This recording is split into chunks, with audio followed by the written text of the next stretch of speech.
नमस्कार। आज के इस वीडियो में हम बहुत ही खास मुद्दे पर बात करेंगे। यदि किसी व्यक्ति पर दहेज का केस चल रहा है या किसी व्यक्ति को ये लगता है कि उस पर दहेज का केस लग सकता है, तो ऐसी दोनों ही स्थितियों के अंदर उसकी जॉब पर क्या प्रभाव पड़ सकता है, या वो किसी सरकारी नौकरी की तैयारी कर रहा है तो उसमें किस तरीके की अड़चन आ सकती है, या वो सरकारी नौकरी में है या किसी प्राइवेट विभाग में है तो किस तरीके से उसकी नौकरी पर दहेज केस का असर पड़ता है। क्योंकि ये जानना बेहद ज़्यादा ज़रूरी है। सैकड़ों की संख्या में दहेज के केस किए जाते हैं, लाखों की संख्या में प्रतिवर्ष दहेज के केस होते हैं। तो ऐसे में जो इसका कारण देखा जाता है वो कारण होता है कि जो पति पत्नी होते हैं वो दोनों बैठ कर के बातचीत नहीं करते। दोनों के बीच मिसअंडरस्टैंडिंग इतनी ज़्यादा होती है, वो दोनों एक दूसरे को समझना नहीं चाहते, और ऐसी कंडीशन के अंदर जो उनका पारिवारिक रिश्ता होता है वो अदालत में आकर के खड़ा हो जाता है। फिर उन्हें कई साल लगते हैं उस मैटर को निपटाने के लिए, लेकिन उसके बाद भी कोई ऐसा फैसला नहीं आता जिससे कि वो दोनों शांति से रह सकते हैं। तो ऐसी कंडीशन के अंदर यदि आप बचना चाहते हैं कि आपके अगेंस्ट में दहेज का झूठा केस ना हो, तो आपको करना होगा आपके परिवार के सदस्यों को मिला करके बातचीत करें। जो दोनों पक्षों के जो परिवार के सदस्य होते हैं, लड़के के घर वाले, लड़की के घर वाले, दोनों बैठ कर के बातचीत करें और उस बात का समाधान निकालें जिस बात को लेकर के आपकी लड़ाई होती है। क्योंकि उसी बात के समाधान के लिए आप कोर्ट में जाते हैं और कोर्ट में उसके लिए कई सालों लग जाते हैं, सालों केस चलता है। तो ऐसे में उस कंडीशन से बचने के लिए आपको घर वालों को मिलाकर के बातचीत करनी चाहिए। देखिए, मैं आपको बता दूं कि अदालत पहला ऑप्शन नहीं है। किसी भी मामले को निपटाने के लिए अदालत पहला ऑप्शन नहीं होता। पहला ऑप्शन ये होता है कि आप बैठ कर के बातचीत करें, और अदालत का भी प्रथम ऑप्शन यही होता है कि आपका रिश्ता बना रहे। इसीलिए आपको मीडिएशन के लिए भेजा जाता है। जब भी कोई दहेज के खिलाफ, जब भी दहेज की कोई कंप्लेन आती है तो उसको अदालत के द्वारा डीएलएस से भी भेजा जाता है, डिस्ट्रिक्ट लीगल सर्विस अथॉरिटी।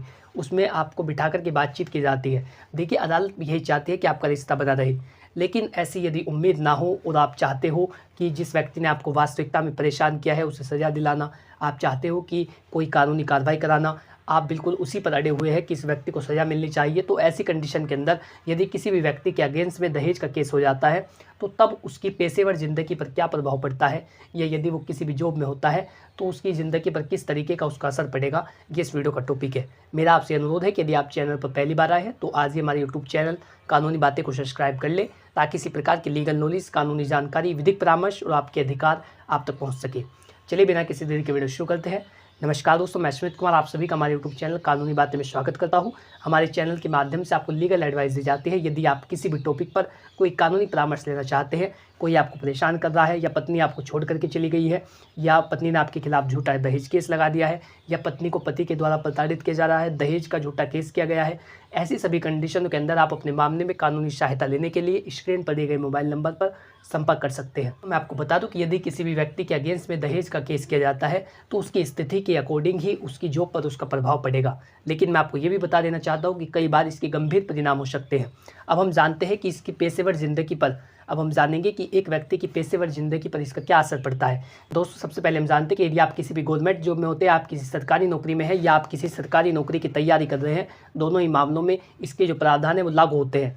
तो यदि आप किसी भी सरकारी नौकरी की तैयारी कर रहे हैं और आपके अगेंस्ट में दहेज का केस किया गया है, तो ऐसे में आपकी नौकरी लगने में समस्या आ सकती है। यदि आप विभाग को पहले से सूचित नहीं करते कि आपके अगेंस्ट में दहेज का केस किया गया है, हो सकता है कि आपकी एप्लीकेशन देने के बाद जब आप विभाग को ये बताएंगे कि मेरे अगेंस्ट में ये दहेज का केस किया गया है जो कि अदालत में विचाराधीन है, तो यदि आप पहले ही सूचित कर देते हैं तब हो सकता है कि आपकी नौकरी लग जाए। अन्यथा की स्थिति में यदि आप सरकारी नौकरी की तैयारी कर रहे हैं और आपके अगेंस्ट में दहेज का केस किया गया है, तो जब तक उसका फैसला नहीं आ जाता, जब तक आप निर्दोष साबित नहीं हो जाते, तब तक आपकी किसी भी सरकारी नौकरी में आपका जो सिलेक्शन है वो नहीं होगा। दोस्तों, सरकारी नौकरी में भी 3 तरीके से दहेज केस का असर पड़ता है। यदि आपकी सरकारी नौकरी है तो मैं आपको बता दूं कि इसमें आपका सस्पेंशन भी हो सकता है।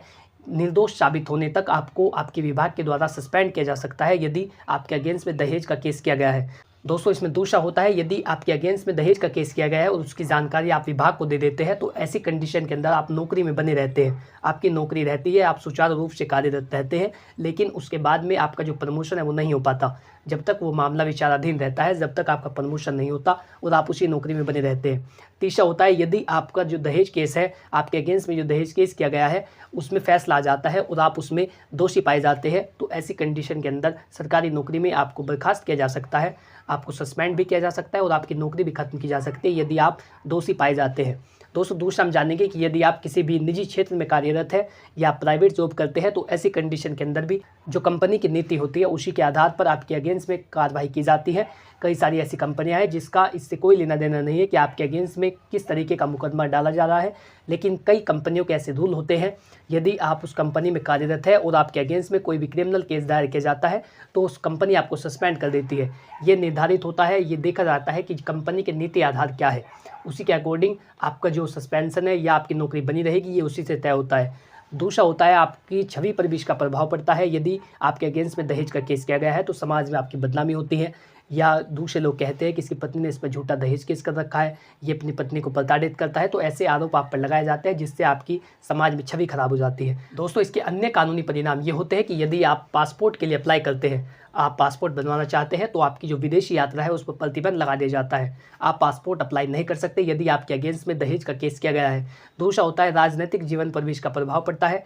यदि आप राजनीतिक में या किसी भी चुनाव में लड़ना चाहते हैं तो उसमें भी एक कंडीशन होती है कि आपके अगेंस्ट में किसी भी तरीके का कोई अपराध आपने कारित नहीं किया है या आप पर कोई भी एफआईआर नहीं की गई है। जबकि यदि आप पर दहेज केस चल रहा है तो ऐसी कंडीशन के अंदर राजनीतिक जीवन पर भी इसका असर पड़ सकता है।